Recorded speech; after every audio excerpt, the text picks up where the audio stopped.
Jose Flores had just accepted a job with NASA. Alfredo Carrera was about to become a father. On the night of November 2019, both men were standing outside a car in South Los Angeles, pulling out baby shower gifts, when a 17-year-old girl named Shanice Dyer walked up and shot them both dead.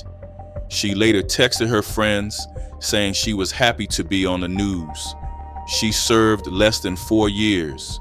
This is not a story about gang violence alone. It is a story about what happens when a legal system built around second chances collides with a teenager who had no intention of using one.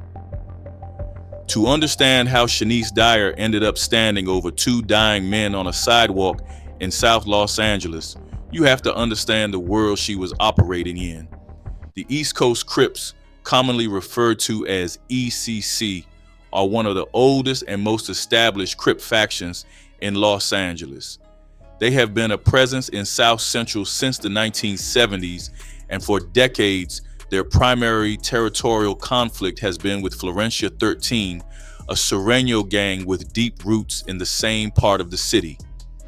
The rivalry between East Coast Crips and Florencia 13 is not the kind of conflict that flares up occasionally and dies down. It is a sustained generational war that has produced hundreds of shootings and dozens of deaths over the past several decades.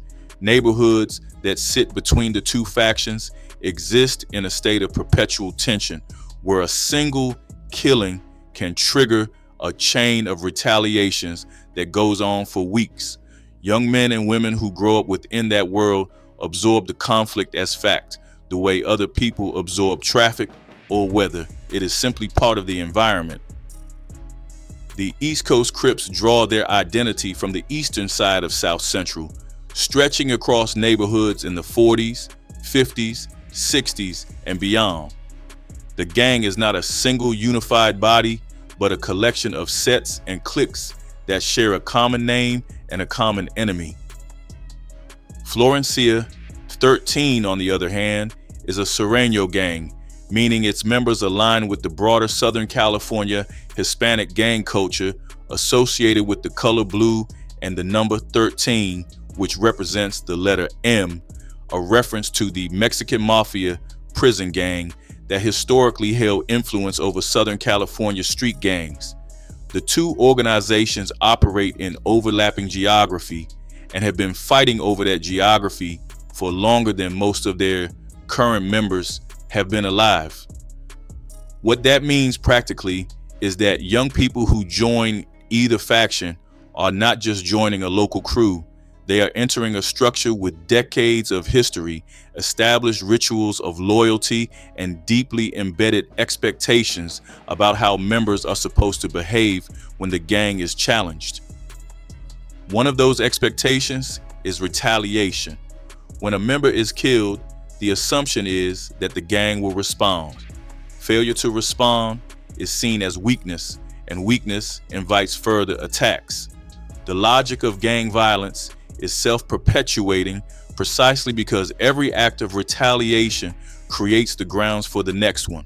That environment is also one where gang membership comes with its own internal expectations and pressures.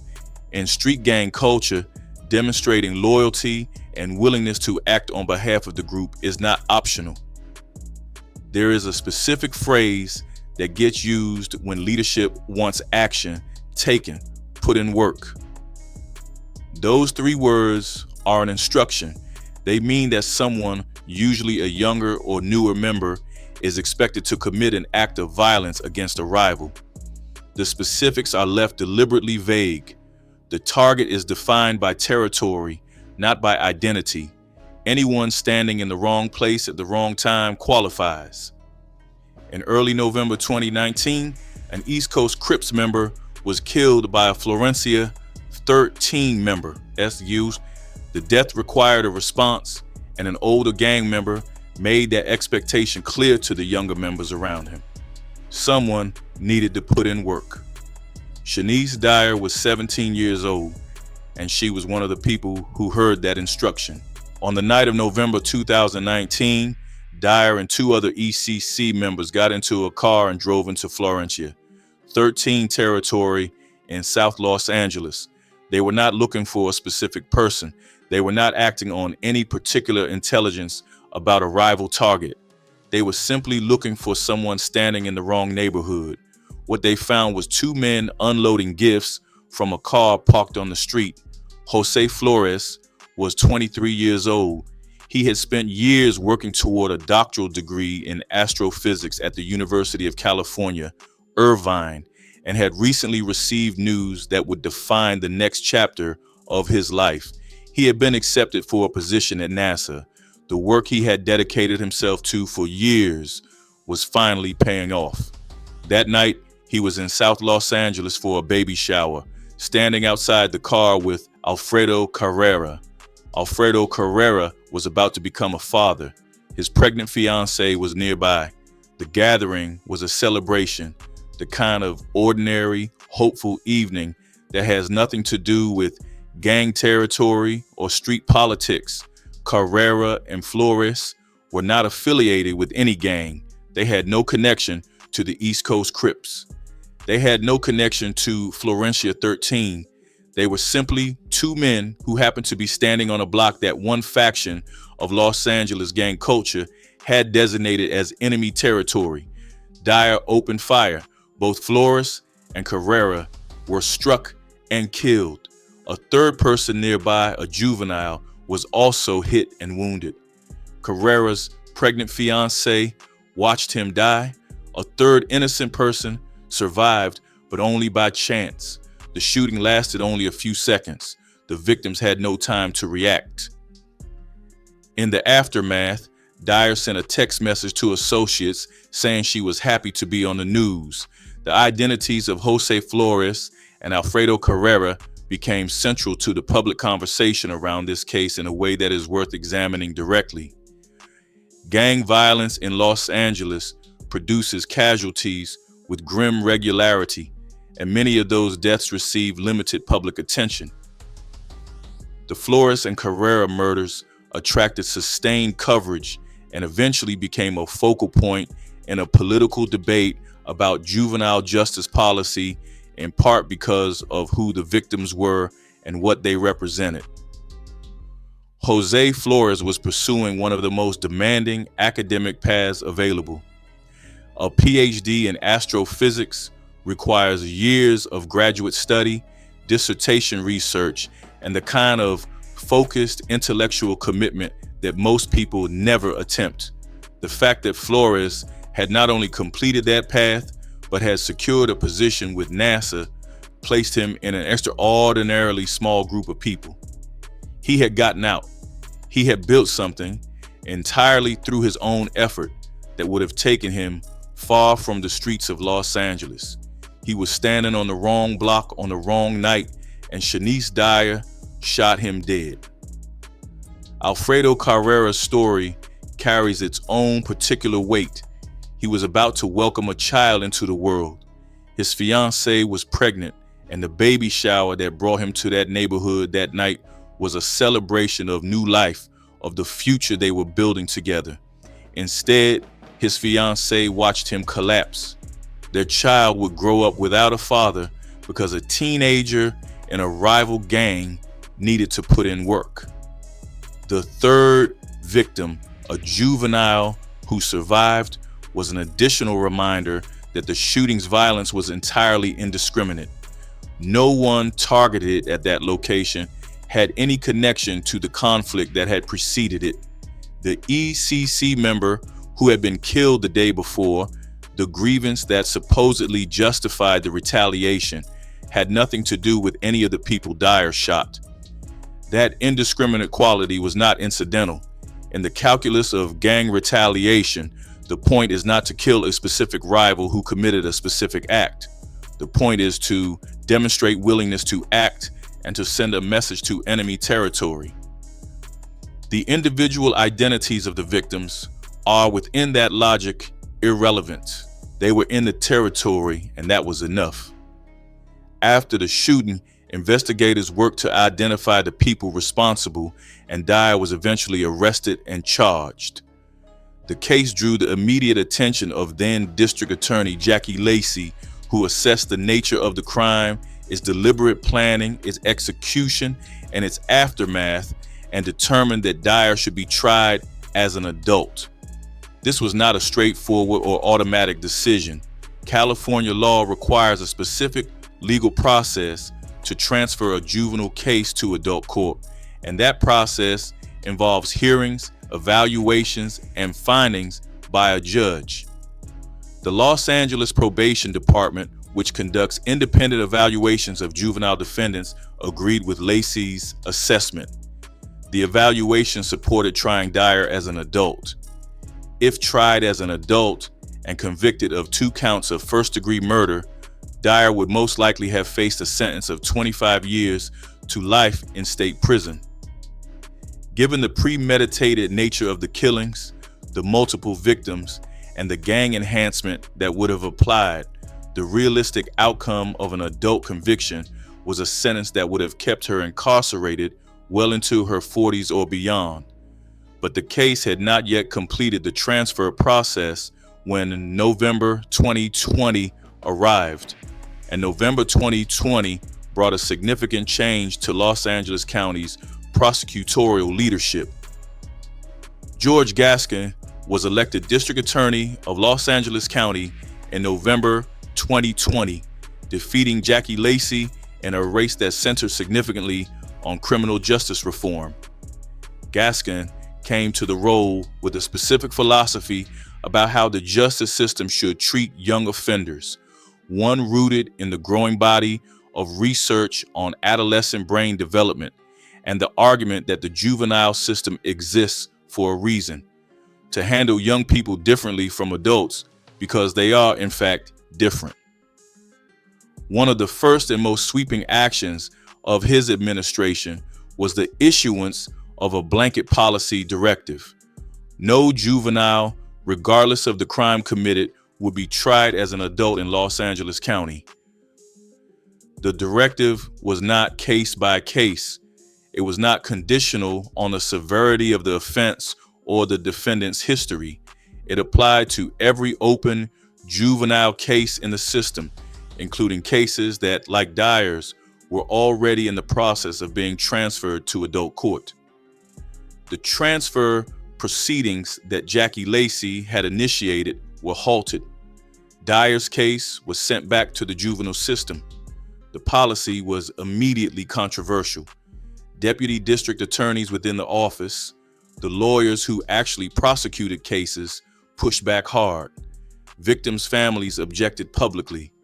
Critics argued that a blanket prohibition on adult transfers for juveniles removed the ability to exercise judgment in precisely the cases where judgment mattered most, where a young person had committed an act of violence so serious, so deliberate, and so unambiguous in its cruelty that the juvenile system's maximum sentences were plainly inadequate. Gascon's defenders countered that the research on juvenile brain development was clear and that discretionary transfer decisions had historically been applied unevenly and in racially disparate ways. They argued that the solution to the problem of how to handle the most serious juvenile offenders was not to throw teenagers into the adult prison system, but to invest more heavily in the juvenile system's capacity for rehabilitation and long-term intervention. Those are real arguments worth taking seriously, and the debate they represent is not resolved by any single case. But the implications of that policy shift for the Dyer case were concrete and significant. In the juvenile system, the longest anyone can be held is until they turn 25. In practice, given time served and the workings of the juvenile justice system, sentences are often shorter than that maximum. Dyer had committed double murder. Under the juvenile system, the worst realistic outcome was a few years in youth custody. The 25 years to life sentence that adult court would almost certainly have produced was no longer possible. Michelle Shanice, the president of the Los Angeles Association of Deputy District Attorneys, was direct in her assessment of what the policy meant.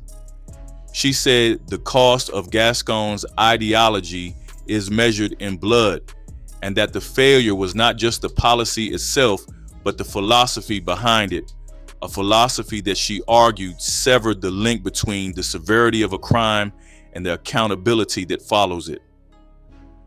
The families of Jose Flores and Alfredo Carrera fought the policy change.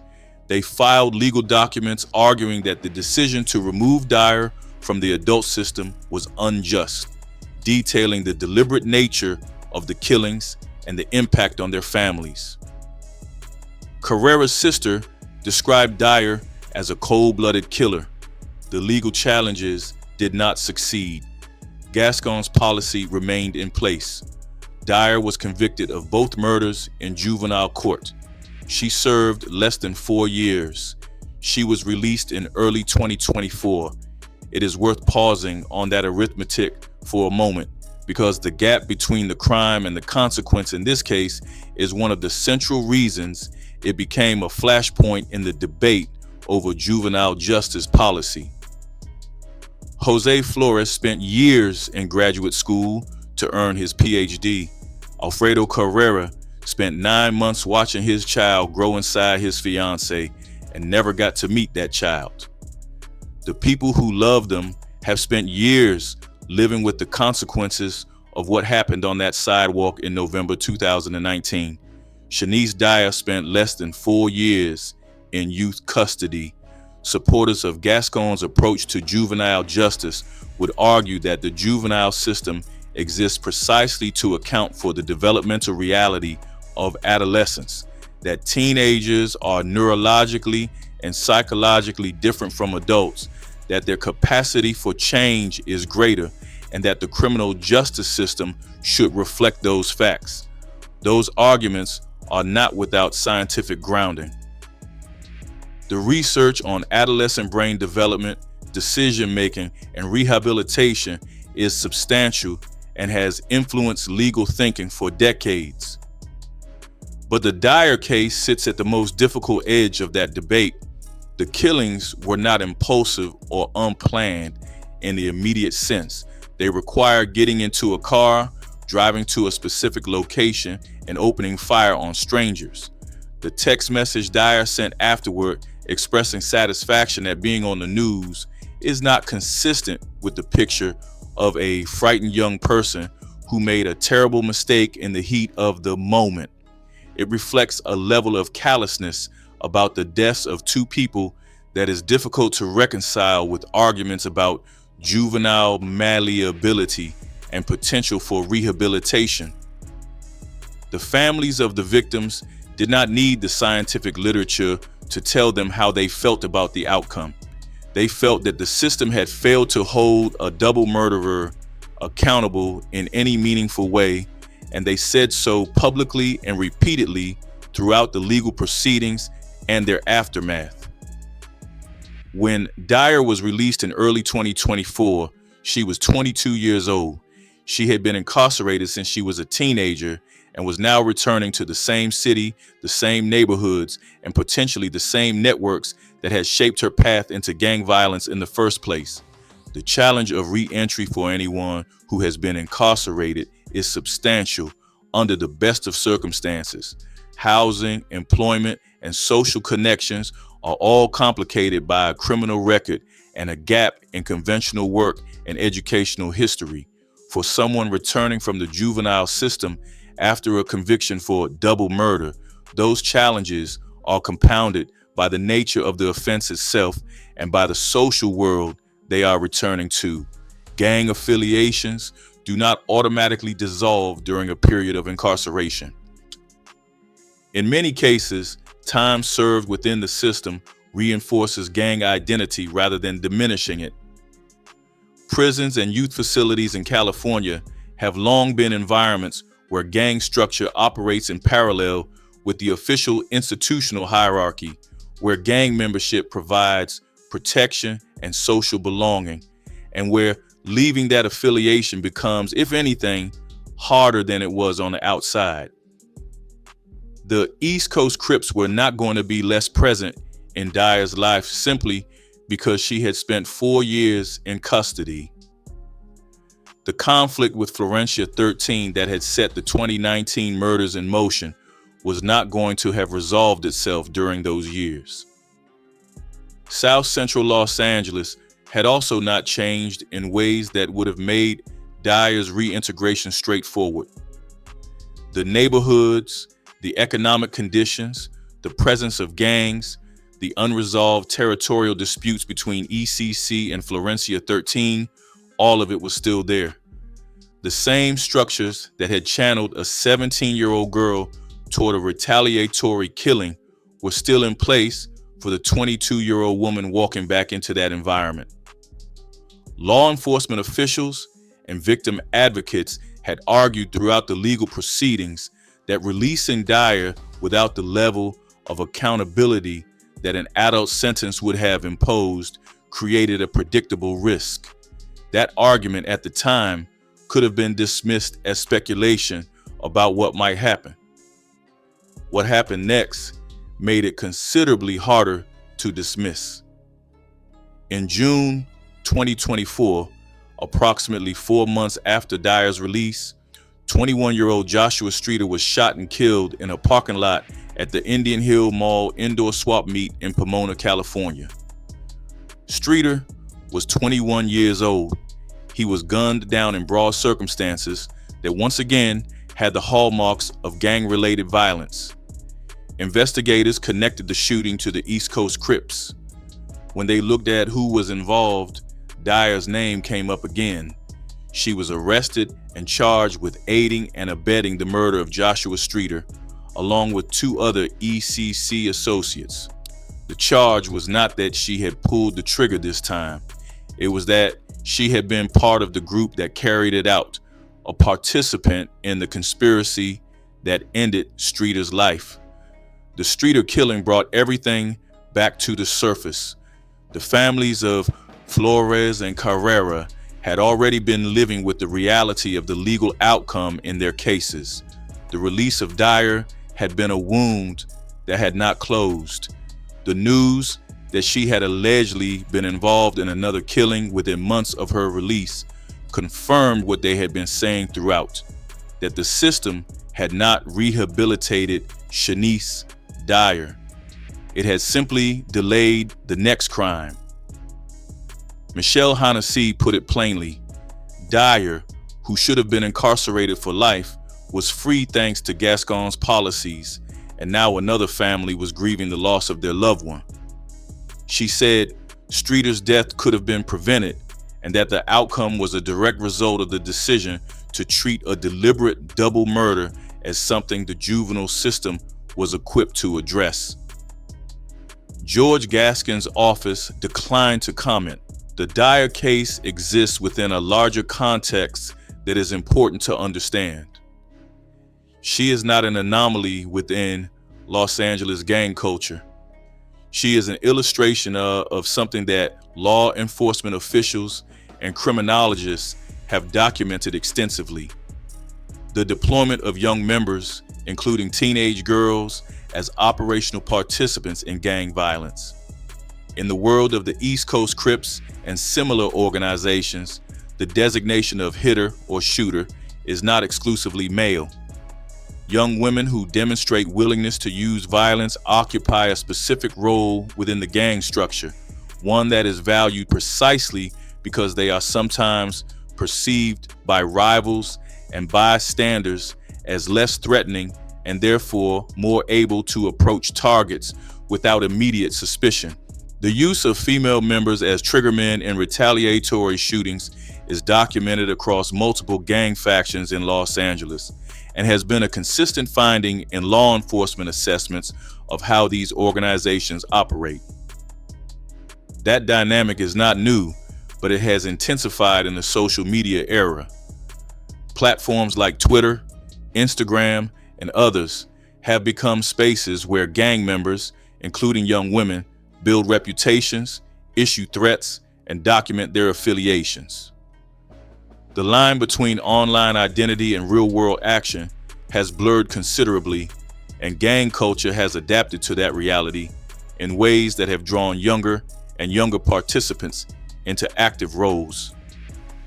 Being willing to put in work and being known for it carries social currency within that world that translates directly into standing, protection, and belonging. For a teenager like Dyer, growing up adjacent to the East Coast Crips and absorbing that culture from an early age, the path to becoming a shooter was not a single dramatic moment of decision. It was a gradual immersion into a world where that outcome was normalized, expected, and in some sense rewarded. That does not excuse what she did. It explains the environment that produced it. Dyer's involvement in the 2019 shooting fits that pattern precisely. She was young, she was female, she was eager to demonstrate loyalty after hearing the instruction to put in work, and she acted. The gang got its retaliation. 2 innocent people died, and a teenager who had just committed double murder texted her friends to say she was happy about the coverage. That sequence of events is not unique to Dyer. What made her case unusually prominent was the identity of the victims, the political context of the DA's office transition, and the specific trackable consequence of the policy change. A double murderer released after 4 years, who was then charged with involvement in another killing within months. As of 2026, Shanice Dyer remains in custody, facing the murder charges connected to Joshua Streeter's death.